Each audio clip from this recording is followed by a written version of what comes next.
नमस्कार दोस्तों।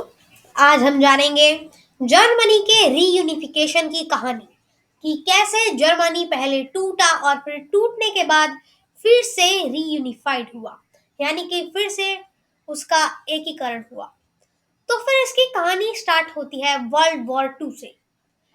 World war to में यहाँ पर जर्मनी और उसके साथ एक्सेस पावर्स हार जाती हैं और एलाइंस पावर्स जीतती हैं, जिनके नाम हैं फ्रांस, यूएसए, यूके और सोवियत यूनियन। इस वजह से यहाँ पर जो जर्मनी था उसे भी कई हिस्सों में बांट दिया जाता है।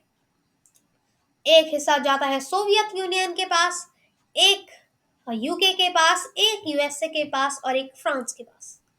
थोड़ा सा हिस्सा पोलैंड में भी जोड़ लिया जाता है। इसकी जो कैपिटल थी बर्लिन, उसे भी चार हिस्सों में तोड़ा जाता है। एक हिस्सा यूएसए के पास, एक यूके के पास, एक फ्रांस के पास और एक यूएसएसआर के पास। यहाँ पर जो बाकी एलाइज पावर्स थी वो कैपिटलिस्ट विचारधारा की थी और जो सोवियत यूनियन वो सोशलिस्ट और कम्युनिस्ट विचारधारा का था। इसीलिए जो बाकी सारी कंट्रीज थी वो एक साथ जुड़ जाती हैं और बनाती हैं वेस्ट जर्मनी। और जो यहाँ पर यूएसएसआर का एरिया था वो कहलाता है ईस्ट जर्मनी। यहाँ पर बर्लिन के साथ भी वही होता है। बाकी जो तीन देश थे वो बनाते हैं वेस्ट बर्लिन और उसका हिस्सा कहलाता है यूएसएसआर का ईस्ट बर्लिन। यहाँ पर एक चीज जो कि बहुत देखने को बनती है वो ये है कि यहाँ पर लोग एक जगह से दूसरी जगह जाते ही रहते थे। ऐसा इसीलिए था क्योंकि जिन लोगों को अच्छी शिक्षा और अच्छी मेडिकल फैसिलिटीज चाहिए थी वो भी कम दाम में, तो वो जाया करते थे ईस्ट जर्मनी। और जिन लोगों को पैसा कमाना होता था वो जाते थे वेस्ट जर्मनी। यहाँ पर ज्यादातर लोगों को क्योंकि पैसा कमाना होता था इसीलिए वेस्ट जर्मनी में कई लोग गए और ईस्ट बर्लिन की लगभग 20% पॉपुलेशन, यानी कि हर पांच में से एक इंसान जा चुका था वेस्ट जर्मनी। इनमें कई प्रोफेसर्स, डॉक्टर्स, साइंटिस्ट, टीचर्स और इंजीनियर्स थे, जिसकी वजह से जो ईस्ट जर्मनी था उसमें कारीगरों की कमी पड़ गई थी वहां पर। इसीलिए वो धीरे धीरे पिछड़ता गया वेस्ट जर्मनी से। इस चीज को देखते हुए जो यूएसएसआर के प्राइम मिनिस्टर थे, उनका नाम था निकिता क्रुश्चेव, वो यूएसए के प्रेसिडेंट जॉन एफ कैनेडी से कहते हैं कि हमें ही दे दो वेस्ट बर्लिन भी, क्योंकि वेस्ट बर्लिन में ज्यादातर ये सारे लोग जा रहे हैं। वेस्ट जर्मनी पे तो बॉर्डर की वजह से इतने लोग नहीं जा पा रहे, लेकिन वेस्ट बर्लिन में लोग आराम से जा रहे हैं। लेकिन जॉन एफ कैनेडी इससे साफ इनकार कर देते हैं। तो फिर जो जर्मनी के लीडर थे वॉल्टर उल्ब्रिच, तो बोले तो स्पेसिफिकली ईस्ट जर्मनी के, वो निकिता क्रुश्चेव से बोलते हैं कि यहाँ पर क्यों ना एक वॉल खड़ी कर दी जाए वेस्ट बर्लिन के चारों तरफ। और निकिता क्रुश्चेव इस चीज के लिए मंजूरी भी दे देते हैं। तो फिर एक रात में ही यहाँ पर बर्लिन वॉल खड़ी कर दी जाती है। 13 अगस्त को यहाँ पर काम शुरू होता है और 14 अगस्त की सुबह काम हो चुका था। और ये साल चल रहा था 1961। यहाँ पर बर्लिन वॉल सिर्फ एक रात में खड़ी कर दी जाती है लगभग 27,000 लोगों के द्वारा। और ये सिर्फ एक दीवार नहीं थी, ये दो दीवारें थी जिनके बीच में लगभग 100 मीटर की दूरी थी। और इस 100 मीटर की दूरी वाले इस पाथ को कहा जाता था डेथ ट्रैप, क्योंकि यहाँ पर लैंडमाइंस बिछी हुई थी, सोल्जर्स तैनात थे। सोल्जर्स को यह आदेश दिया गया था अगर कोई भी इन्हें पार करने की कोशिश करे उनको गोलियों से मार देना। और इसीलिए इसका नाम डेथ ट्रैप पड़ा। यहाँ पर कई लोगों ने अलग अलग अपनी टेक्निक्स अपनाई। कुछ लोग सीढ़ियों से चढ़ने की कोशिश की जब कोई देख ना रहा हो।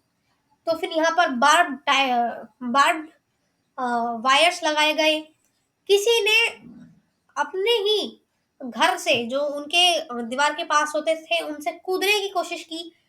किसी ने हॉट एयर बलून का इस्तेमाल करना सही समझा। तो कोई ऐसे थे जो कि ट्रक लेकर ही दीवार तोड़कर उस पार चले गए। इस सारी चीजों को देख करके जो यहाँ की सरकार थी वो अपना पूरा पैसा वॉल को और अच्छा करने में लगाने लगी। जो जिन लोगों का घर उसके पास था उनको ईंटों से भर दिया गया, यानी कि उनकी खिड़कियों को और दरवाजों को भर दिया गया ईंटों से, और बार्ब्ड वायर्स दीवार के आसपास लगाए गए। जैसे जैसे यहाँ पर ये चीजें देखने को मिली वैसे वैसे ही यहाँ पर लोगों ने और अपने क्रिएटिव आइडियाज खोजे। कुछ लोगों ने यहाँ पर टनल्स बनाने की भी कोशिशें की।